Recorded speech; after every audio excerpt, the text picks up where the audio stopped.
Welcome to Kenton's videos. Enjoy the video. In this video, I will show how to draw a Mitsubishi Montero. Begin by blocking the main silhouette with a rectangle and wheel circles, then set the roofline and windshield angle. Refine door shapes and fender curves while keeping proportions balanced. Add wheel arches, bumper details, and window trims with cleaner strokes. Finish by darkening final lines and erasing guidelines, then add shading to sell the three-dimensional form in a simple way. Frame the car on a horizon line and mark the front and rear wheel centers. Draw ellipses for tires that match the chosen perspective and connect them with the chassis rectangle. Sketch the roof and windshield using parallel guidelines, then map door separations and mirror positions. Keep checking proportions by measuring with your pencil and steadily refine curves for fenders and bumpers before moving to trim and lighting details to complete the look.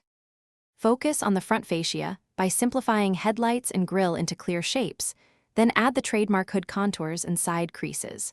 Work on window frames and door handles with confident, clean lines. Apply shading in layers, using a softer pencil for midtones and a darker one for deep shadows beneath the car and inside wheel wells. Finish by erasing stray marks and adding subtle highlights to glass and chrome to make the drawing pop. Thanks for watching. Consider subscribing if we helped you.